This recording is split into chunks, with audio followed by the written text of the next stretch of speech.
देवी 5 बार बेत मारकर उसने एक महान कार्य भी तो किया है। महान कार्य? क्या अपने हाथ पर बेत मार लेना महान कार्य है? हाँ प्रिय, उसने अपने हाथ पर 5 बेत मारकर सारे संसार को शिक्षा प्राप्ति के 5 अनुपम सिद्धांत बता दिए हैं। सबसे पहला सिद्धांत संयम, दूसरा सहनशीलता, तीसरा गुरु के आदेश का पालन, चौथा गुरुकुल में अपने उच्च कुल को भूलकर स्वयं को केवल एक विद्यार्थी समझना, और पांचवा अपने सहपाठियों को अपने मित्र सा सम्मान देना। प्रहलाद में अभी से ही महानता के लक्षण दिखाई दे रहे हैं। क्यों नहीं महादेवी, जिसने स्वयं देवर्षि नारद के चरणों में बैठकर प्रथम शिक्षा ली हो, वो महान नहीं होगा तो फिर कौन होगा? और अभी तो यह कथा केवल आरंभ हुई है महादेवी। जानती हैं सृष्टि का सबसे सुंदर दृश्य क्या होता है?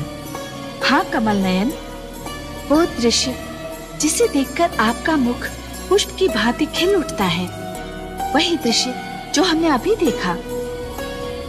आपने ठीक कहा महादेवी, आपने मेरे मन की बात कह दी। जब मां अपने पुत्र का दुख बांटने का प्रयास करती है तो मुझे लगता है कि सृष्टि का निर्माण निरर्थक नहीं था। लगता है जैसे सृष्टि के निर्माण का उद्देश्य पूरा हो गया हो। हे कमल नयन, माता और संतान का संबंध सृष्टि का सबसे सुंदर और सबसे शक्तिशाली संबंध है। इतना शक्तिशाली संबंध तो पिता और पुत्र का भी नहीं होता।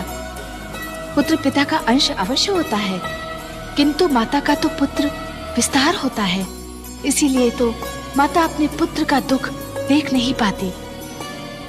पुत्र का दुख, पुत्र का कष्ट माता के लिए स्वयं उसी का दुख, उसी का कष्ट बन जाता है। हाँ महादेवी, आपने माता और पुत्र के संबंध को एक सुंदर परिभाषा दे दी।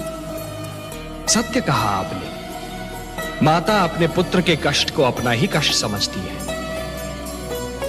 जिस प्रकार घटा धरती पर बरसने के लिए व्याकुल रहती है, जिस प्रकार एक पुष्प वातावरण में अपनी सुगंध फैलाने के लिए व्याकुल रहता है, उसी प्रकार एक माता भी अपने पुत्र पर हृदय का सारा प्रेम लुटाने के लिए व्याकुल रहती है। ममता इस सृष्टि की सुंदर भावना है। धन्य है ये माता। मैं ऐसी माताओं को प्रणाम करता हूं।